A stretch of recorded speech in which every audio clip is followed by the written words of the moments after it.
Hammaga xayrli kun. Bugun Chilonzor 23-kvartalda bir xona, ikki xona qilingan kvartiramiz sotuvga chiqdi. Eshikdan kirish koridorimiz bo'ladi. Bu o'rtada prixoshkaga chiroyli bitta divancha qilib qo'yilgan ekan. Bemalol o'tirib oyoq kiyimlarni almashtirib, ishga ketib, ishdan kelganda koridordan to'g'ri kelamiz, chapga qarab yuradigan bo'lsak, oshxonaga ketamiz. Bunisida esa sanuzulimiz joylashgan. Sanuzulimiz samishonni bo'ladi. Remontdan keyin hali hech kim yashamagan holati, akkuratniy holatda turibdi. To'g'rimizda esa bu oshxona. Oshxonamizning hamma mebel texnikalari qoladi. Hech qanaqa narsa olib chiqib ketilmaydi.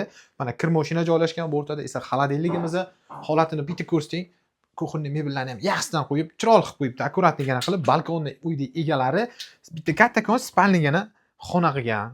Bu o'rtada shkaf, pardalar osilgan, mana bu o'rtada spalni qo'yib qo'yilgan. Bu uyimizning umumiy maydoni 36 metr kvadrat.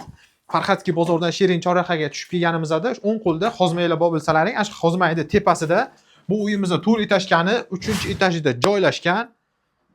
Bu zal qismimiz bo'ladi. Zal qismimizda ham chiroyli, akkuratligina remontdan chiqqan. Bu o'rtada yumshoq mebellar qo'yilgan. Televizor uchun joy tashlab ketilgan. Mana televizorni zonalar qilib qo'yilgan. Ikkita oyna tashqariga qaragan. Mana bu o'rtadan bitta ko'rsatamiz. To'g'rimizda Farxatskiy bozor joylashgan. Tepasida esa Jahon tillari universiteti.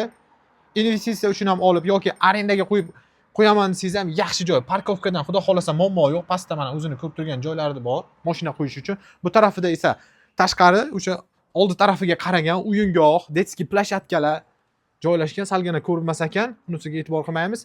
Bu uyimizning umumiy maydoni 36 metr kvadrat. Narxiga keladigan bo'lsa, egalari $58,500 so'rab turibdilar. Ustida ozgina kelishiladigan joy bor ekan. Pastda nomerlarni yozib qo'yamiz, o'tib bemalol telefon qilib baraka qilishingiz mumkin. Bizani qotib qo'ymaslik uchun bitta like hamda podpiskani bosib qo'ying.